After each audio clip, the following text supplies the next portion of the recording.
everyone. I hope you're all staying safe at home. Hope to see you soon.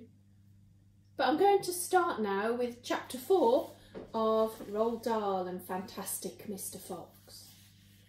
Chapter 4, The Terrible Shovels.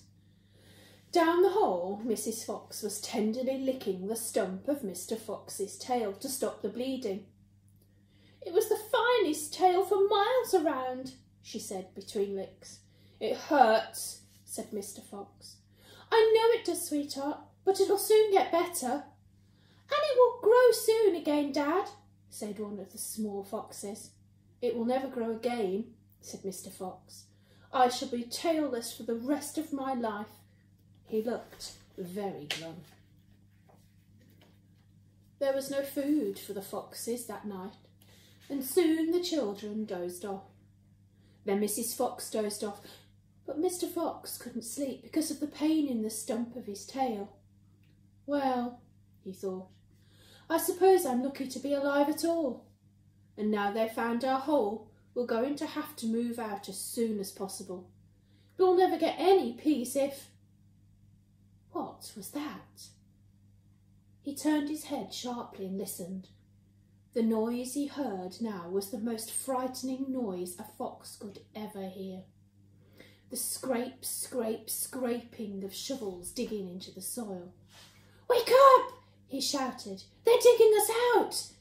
Mrs. Fox was wide awake in 1 second. She sat up quivering all over. "Are you sure it's that?" she whispered. "I'm positive. Listen."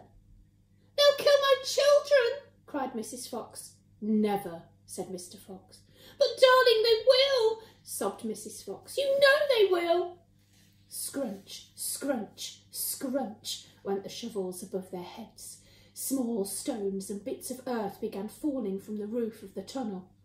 "How will they kill us, Mummy?" asked one of the small foxes. His round black eyes were huge with fright. "Will there be dogs?" he asked. Mrs. Fox began to cry. She gathered her 4 children close to her and held them tight. Suddenly there was an especially loud crunch above their heads, and the sharp end of a shovel came right through the ceiling. The sight of this awful thing seemed to have an electric effect upon Mr. Fox. He jumped up and shouted, "I've got it! Come on! There's not a moment to lose! Why didn't I think of it before?" "Think of what, Dad?" "A fox can dig quicker than a man," shouted Mr. Fox, beginning to dig. "Nobody in the world can dig as quick as a fox." The soil began to fly out furiously behind Mr. Fox as he started to dig for dear life with his front feet. Mrs. Fox ran forward to help him. So did the 4 children. "Go downwards," ordered Mr. Fox. "We've got to go deep, deep as we possibly can." The tunnel began to grow longer and longer. It sloped steeply downwards, deeper and deeper. Below the surface of the ground it went. The mother and father and all 4 of the children were digging together.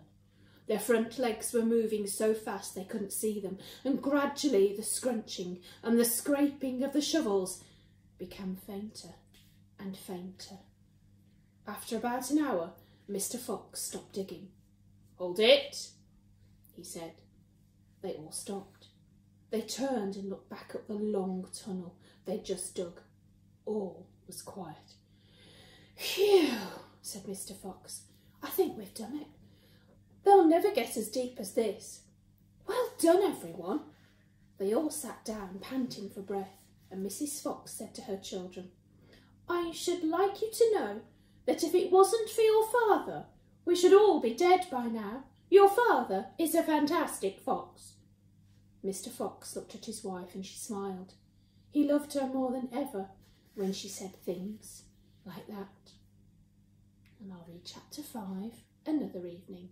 Chapter 5, The Terrible Tractors. Good night, everyone. Keep safe. Bye.